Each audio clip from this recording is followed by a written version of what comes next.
बहनों, एक बेटी विवाह गीत गा रही हूँ। आप लोग को अच्छा लगेगा तो शेयर कमेंट और सब्सक्राइब कीजिएगा। सुनिए, गा रही हूँ, अच्छा लगेगा आप लोग को।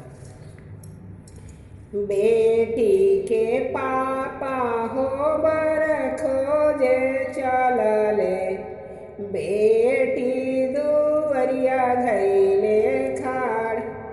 बेटी के पापा हो बर खोजे चलले हो, बेटी दुवरिया धैले खाड़। हमारा के ऐसन बर खोजी हो पापा हो, दीप ऐसे जले सारी रात। हमारा के ऐसन बर खोजी हो पापा हो, दीप जरे सारी रात।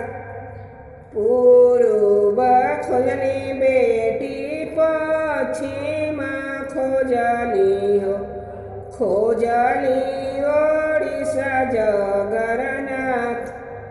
पूर्व खोजली बेटी पश्चिम खोजली हो, खोजली ओडिशा जगन्नाथ। तोहरा जोगे बर नहीं मिले बेटी हो, डूबी मर तलावा पोखर। तोहरा जोगे बर नहीं मिले बेटी हो, डूबी मरना तलावा पोखर। काहे के पापा से जल गवल हो, काहे के सोलरा निवास। काहे के पापा से जल गवल हो, काहे के सोलरा निवास। काहे के पापा बेटी जनमवल हो, काहे के देल तल पोखर। काहे के पापा बेटी जनमवल हो, काहे के देल तल पोखर। सुखे सोए लागी बेटी से जल गवली, सौखे लागी सोली निवास।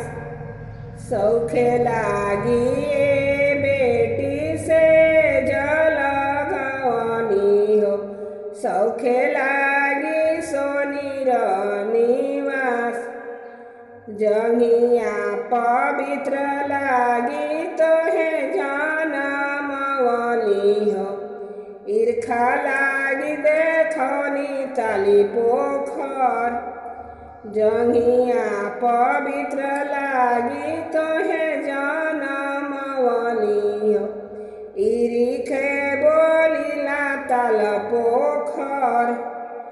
कथी बिनु ए पापा खिरियो ना होला हो, काथी बिना होमियो ना होय। कथी बिना हो पापा खिरियो ना होला हो, काथी बिना होमियो ना होय। कथी बिना हो पापा सभावा ना शोभेला, कथी बिना धर्म ना होय। कथी बिना ए पापा सभावा ना शोभेला, कथी बिना धर्म ना होय। दूध बिना ए बेटी खिरियो ना होला हो, घीव बिना होमियो ना होय। दूध बिना ए बेटी खिरियो ना होला हो, घी